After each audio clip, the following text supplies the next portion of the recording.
Hello friends, मेरा नाम है रवि और इंग्लिश बोलेगा .com के इंग्लिश स्पीकिंग ट्रेनिंग में आपका स्वागत है। इस दूसरे लेसन में हम सीखेंगे सेंटेंस यानी वाक्य बनाना, लेकिन हम अभी टेंस या सामान्य तरीकों से वाक्य नहीं बनाएंगे, क्योंकि स्टार्टिंग में रूल्स और टेंस में फंसकर आपका आत्मविश्वास कम होता है और हेजिटेशन बढ़ती है, जिससे हम इंग्लिश स्पीकिंग बीच में ही छोड़ देते हैं।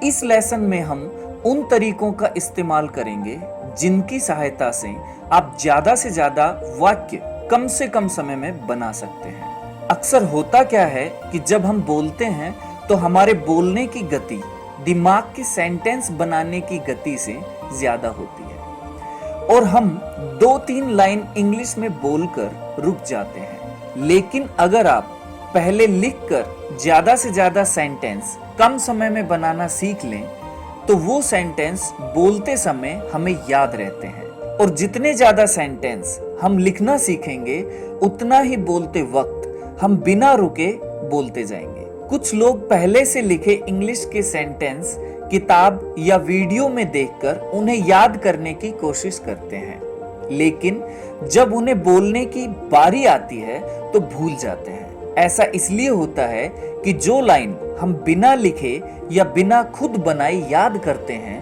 वो दिमाग में आंशिक रूप से जमा होती है, जबकि अपना दिमाग लगाकर और लिखकर बनाए गए सेंटेंस हमें ज्यादा याद रहते हैं, क्योंकि स्वयं सेंटेंस लिखकर बनाते वक्त हमारा दिमाग पूरा फोकस सेंटेंस पर ही रखता है, जबकि किताब में पढ़ते वक्त या वीडियो देखते वक्त आपका ध्यान बार बार दूसरी बातों पर भी जाता रहता है और हमें लगता है कि हमने पूरी किताब पढ़ ली पर याद क्यों नहीं रहती। तो हम ऐसा क्या करें कि हम लिखकर तेज गति से बिना किताब या वीडियो में देखे अपने सेंटेंस खुद बनाने लगे।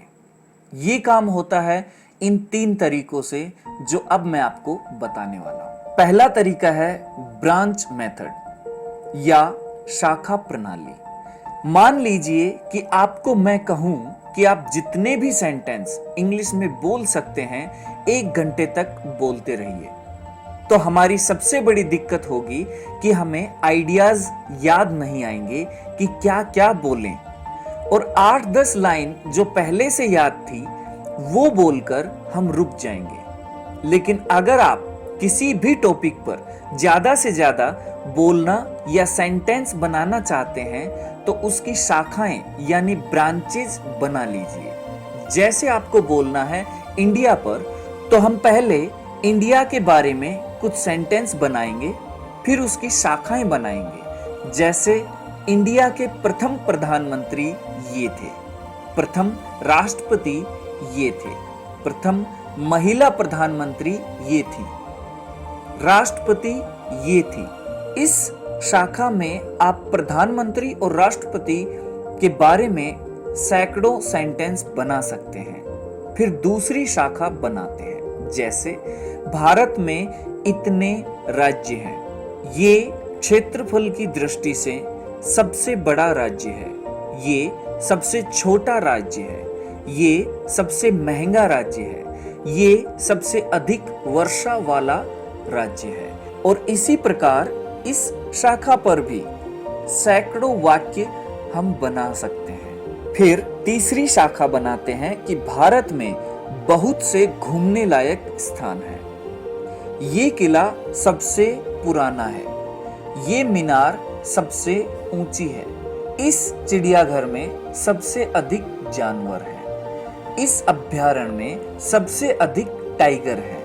और जैसे मैंने 3 शाखाएं बनाकर आपको बताया है, वैसे ही आप भी किसी भी टॉपिक पर सैकड़ों शाखाएं बना सकते हैं और उनसे हजारों सेंटेंस बना सकते हैं। बस आपको इस ब्रांच मेथड की ज्यादा से ज्यादा स्वयं प्रैक्टिस करनी होगी, ताकि आप भी किसी भी टॉपिक पर लिखते या बोलते वक्त सेंटेंस याद ना आने की वजह से रुके नहीं।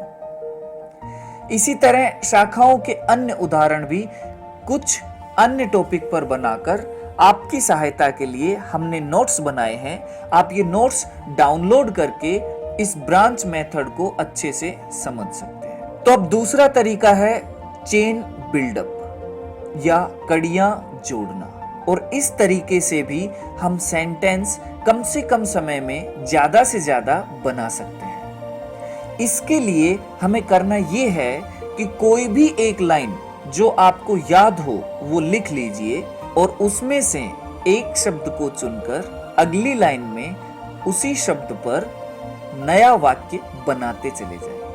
फिर दूसरी लाइन में से एक नया वर्ड चुने और एक नई लाइन बना लें। ऐसा लगातार करते रहें जितनी भी लाइन आपको बनानी है।